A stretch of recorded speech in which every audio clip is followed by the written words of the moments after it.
was on a retreat this summer, and one evening in the middle of the retreat, the teacher offered this ancient, really short teaching written by Saraha in the 5th century. And this is how it went. This heart mind, so tied up in knots, if relaxed, will free itself. Have no doubt. This heart mind, so tied up in knots, if relaxed, will free itself. Have no doubt. It is so simple. It's short, and yet it seems to me that it says everything, as well as having nothing extra. It's concise. And for me, the timing was just right. When I heard it, it really landed for me. And I've been repeating it, kind of rolling it over in my mind ever since. There were a lot of other moments in the retreat. It was rich, but this phrase is the one that stayed with me. So I wanted to share some thoughts that I've had about it. It offers a lot, including, I think, a very important connection to metta, which is our topic for the month, especially metta towards ourselves. So I'll come back to that, but first I want to consider the phrase piece by piece. It starts with this heart mind, which is called citta in Pali. And just that, the words recognize the connectedness of heart and mind. They're not separate as we tend to speak of them in our culture. What happens in one affects the other. The mind's thinking constricts the heart. And a heart that's been hurt and learned to protect itself can close the mind as well. And then the next phrase, so tied up in knots. Such a good visual. A knot that's tangled and tight and hard to undo, right? The point of a knot is to hold on securely. And we know what that feels like. When we hold on tightly in our mind, the mind going around in circles, it's hard to get out of. It's that proliferation of thought, which is called papancha. And it does tie our mind in a knot. And our heart too. It can be constricted and tight like a knot, so that it is as if our feelings are inaccessible.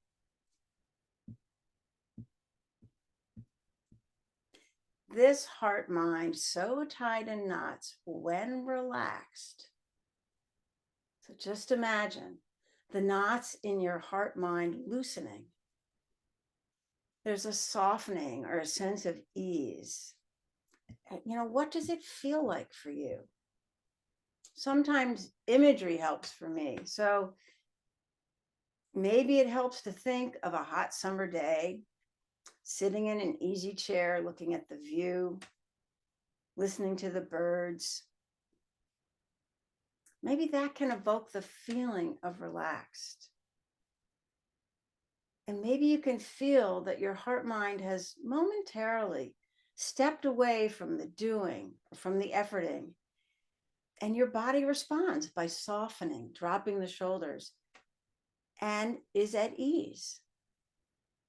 So just touch into the felt sense of what it is to be relaxed. And we'll come back to this because I think it's really helpful to explore more deeply relaxation in our practice and how it is a way to touch into metta.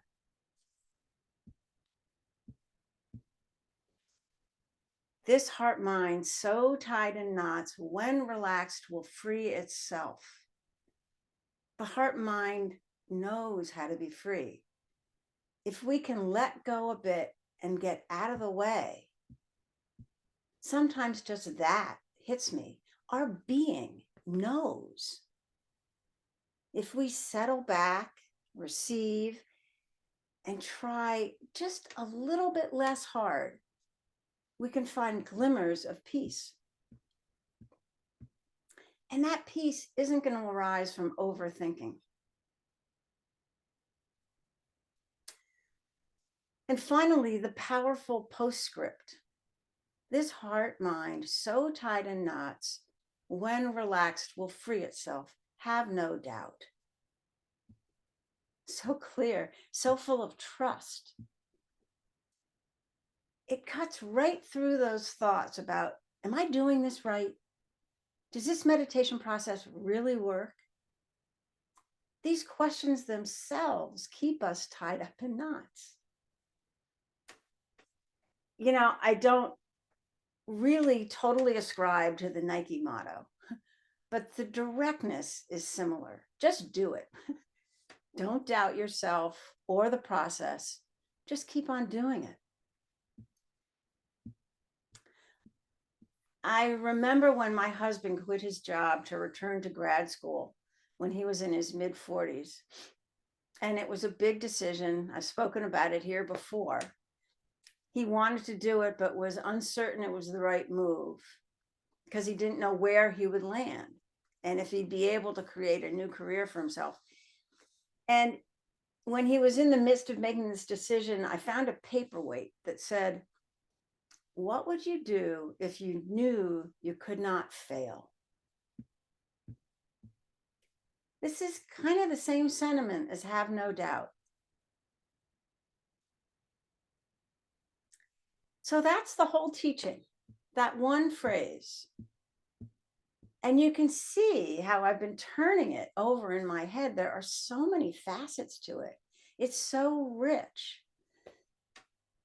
And I think it dovetails so well with our reflection on metta, the inspiration it offers to practice to alleviate our own knots. I hope that you can see that in itself, that is an offering of metta to ourselves. We care enough to try to untie the knots that cause us pain.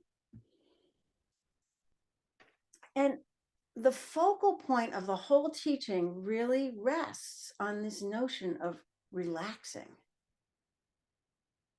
This heart mind, so tied in knots, when relaxed, will free itself. Setting the intention to relax is infused with metta. That intention to let go of the control and the drive. It's a real expression of caring for ourselves. We're relaxing as a kindness to ourselves because we care. I know some people struggle with offering metta to themselves. It can feel difficult to open to ourselves in a caring way. And for me, the traditional repetition of metta phrases, may I be peaceful and safe and free from suffering, they don't always and easily touch my knotted heart. So maybe offering ourselves ways to relax is another way to just begin to play with how we can touch into metta for ourselves. So for me, the real question is how to relax. How often do we hear someone say, just relax? It'll be okay, just relax. I know there's good intention in that, but in my experience, it's not that easy. If I could relax, I would relax. It's not something that can be done on command. Sometimes our knots have been in place for so long that it's what's familiar to us. And we don't really know what it would feel like to be without them. And actually, it feels vulnerable, maybe. And that there's this feeling of groundlessness in the letting go. And so that holds us back sometimes. Sometimes we don't feel safe enough to relax. And that isn't a conscious decision, but it's one that's much deeper. Our hearts have learned to protect themselves, and for good reason. And it takes time and care and effort to slowly let go. So, relaxing is a process, and it can be over a long period of time. When I first started meditating, I was so not relaxed. And as I practiced and began to see all of my habits of mind, I actually became less relaxed. It kind of tensed me up in a way.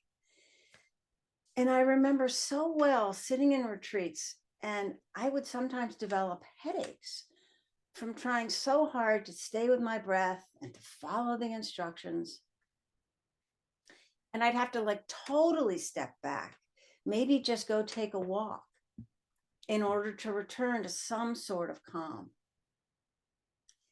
And it has been a very slow process over decades of learning to make the practice my own, to find more ease and acceptance, and to relax with myself.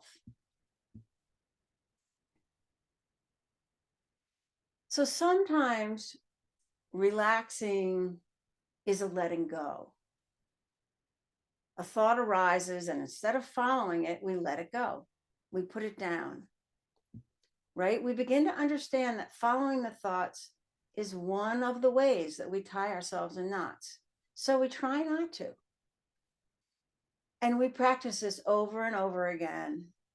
And we find that it can bring some peace,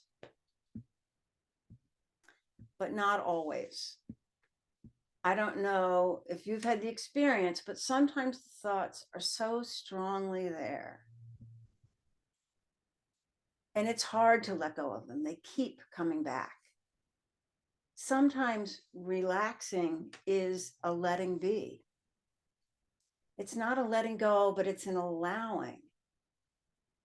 That allowing comes from a sense of spaciousness inside.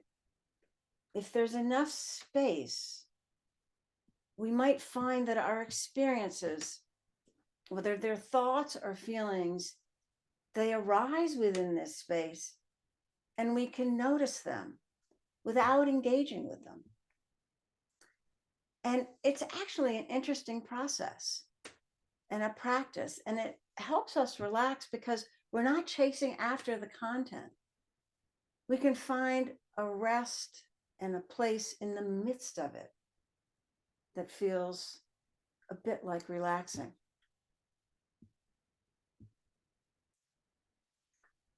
So finding a way to relax is in itself a practice, and we have to play with it. We don't want to fool ourselves into thinking that relaxing means not exerting any effort. It definitely requires effort. You know, culturally, we're so wound up that when we give ourselves permission to relax, we often let go into sleep. And maybe there are times when it's because we actually really need sleep, but it's not so helpful to our practice. And at other times, if we don't fall asleep, we kind of space out into this daydreamy, fuzzy attention, which isn't really very helpful either. So this really is a place to be discerning. How much effort's really needed to stay alert? And how much relaxation is needed to settle back, to stop controlling and find some ease? Where is that sweet spot? It's going to change day to day, and it's going to change throughout the day. So we keep asking ourselves, you know, just like kind of Goldilocks, where is the spot that feels just right? And we don't doubt that just this will make a difference. We'll find the sweet spot for a moment or a couple of moments. We lean into resolve, right, which we spoke of last month. to keep this practice going in this way. And we just keep on, kind of keep on keeping on. So this short phrase, this heart mind, so tied in knots, when relaxed, will free itself. Have no doubt. I can really feel the heart qualities within it. There's so much compassion and care expressed for the suffering caused by being tied in knots. And there's metta offered to ourselves in the intentions to learn to relax the mind. And although it's unspoken, it feels to me that there's the possibility of metta flowing outward into the world much more easily from a mind heart that's more free and more at peace. So thank you all for your kind attention.